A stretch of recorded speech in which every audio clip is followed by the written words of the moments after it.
Hey guys, welcome back to the channel. Today on Tundra Tactical, we're going to be taking a look at that Glock 45. So stay tuned, thanks for watching, and let's start the show.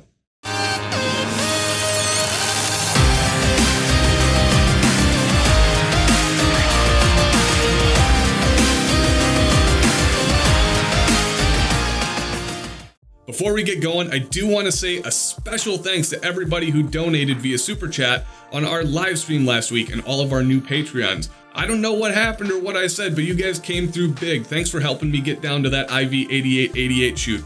We're still a few bucks short, but we're going to try to find a way to make it work for you guys. Right over here, you're going to see a list of all the people who decided that they didn't really like their money that much and thought it would be better utilized in the goofballishness world of Tundra Tactical internet videos. I hope you guys really feel like you're getting your dollar's worth out of this thing because I can't figure out why you did it, but I'm happy you did.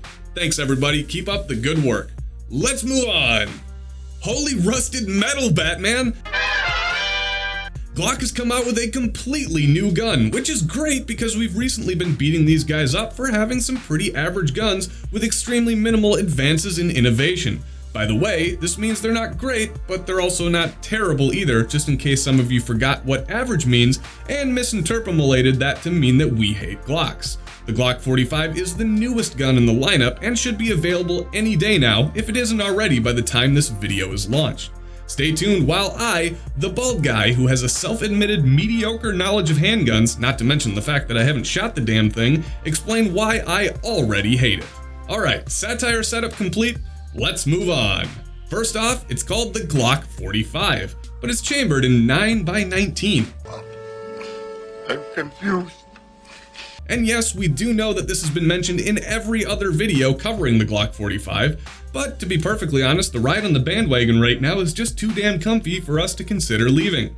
Seriously though, what the hell are these guys trying to pull? How complicated do you want to make this crap? As a gun store employee, I'm already dreading the confused looks on customers' faces when they try to return their Glock 45 because it takes 9mm and not 45 ACP. Now, I love 45 ACP, and part of me wishes they would have just made this gun in that caliber to make things both easy and awesome.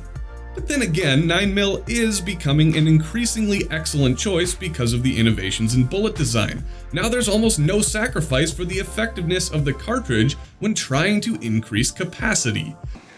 Wow.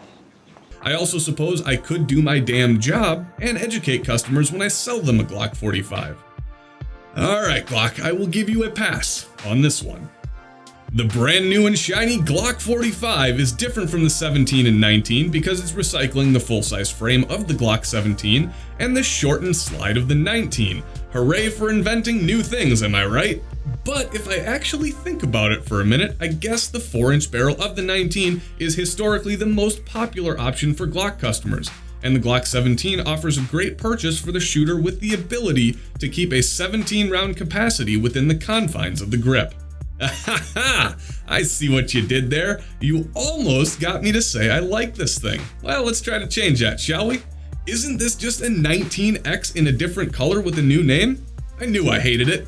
Instead of actually creating something new and interesting, it looks like they just repackaged last year's gun and told us it was new. Sounds like a certain car company I might know of. If I wanted smoke blown up my rear end, I'd be out in the backyard with a pack of Marlboro Reds and a length of hose. Sorry Frank, there is no behind the scenes footage on that. At least not that you can watch. But I guess it does have the improved stippling, flared magwell, a modest beaver tail, no more finger grooves, the ambidextrous slide release, and that really good looking NDLC coating. Okay, I guess I have to admit some of these parts are pretty nice. Here's the thing about the top half though. I bet those Dremel wielders out there can't wait to start jacking the slide up. Actually, now that I think about it, I guess there might not be as much of a draw for that because Glock did something super weird. They listened to the customers.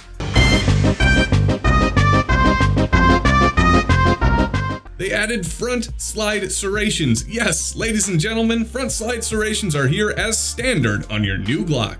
And here's the thing about those front slide serrations. You either really want them there, or you could care less. It's really a win-win situation where both Glock and the customers are gonna be happy. Also, they did put their marksman barrel in this thing from the factory, which honestly is a really good barrel that can allegedly log 4-inch groups at 50 yards, depending on the shooter, I suppose. I guess this is a really nice touch. We get all the Gen 5 upgrades to the 19X, like the front slide serrations in the marksman barrel, but they also got rid of that stupid little lip at the bottom of the grip that stops the Gen 5 mags from going home on the 19X. Okay, I get what you're doing here. This thing's actually shaping up to be pretty sweet. To wrap this up, I do really want to try to give Glock a hard time for just upgrading a current model and giving it a whole new name. But what would that be? The Glock 19X Part 2, the awesome Austrian? Honestly, that sounds like a bad Arnold Schwarzenegger movie. It really was probably just a good idea from a marketing standpoint to give this pistol its own title. And with all the upgrades and modifications, I think it does actually deserve to be its own thing. This is actually a really great sign that a major manufacturer truly has their ear to the ground and is paying attention to what their customers want. I hate to say it, but I guess Glock might have won me over a little bit because it's also just a really good duty-sized pistol that I'm excited to get my hands on.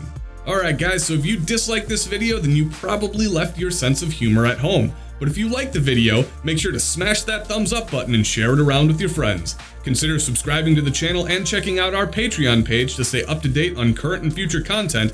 And if you haven't done so already, make sure to head on over into the link in the description below to pick up one of the sweet new Tundra Tactical t-shirts. Thanks for watching guys, and you can now find us on Instagram at Tundra Tactical MN.